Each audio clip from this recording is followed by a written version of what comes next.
ప్రజా సంక్షేమమే కూటమి ప్రభుత్వ ధ్యేయమని ఎమ్మెల్యే కేఈ శ్యామ్ కుమార్ అన్నారు.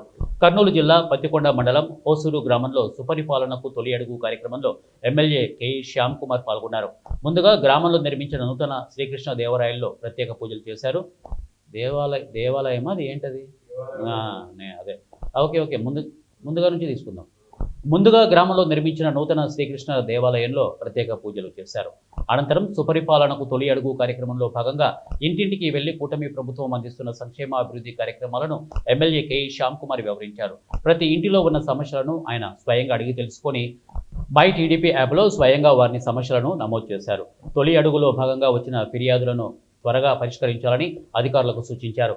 ఈ సందర్భంగా ఎమ్మెల్యే మాట్లాడుతూ పేదరికానికి కూడా ముగింపు ఇచ్చేలా మద్దతు ధరలు, పంట బీమా, ఉచిత ఇసుక, పెంచిన పెన్షన్లు, ఆరోగ్యశ్రీ, పీహెచ్సీలో మెరుగైన సేవలు, విద్యార్థులకు తల్లికి వందనం, స్కూళ్ల ఆధునీకరణ, మహిళలకు డ్వాక్రా బలోపేతం, ఉచిత రేషన్, మహిళా భద్రత, యువతకు స్కిల్ డెవలప్మెంట్, ఉద్యోగ అవకాశాలు, తాగునీటి పథకాలు, గ్రామీణ రహదారుల అభివృద్ధి, స్మార్ట్ గ్రామాల దిశగా కూటమి ప్రభుత్వం ముందడుగు వేస్తోందని అన్నారు.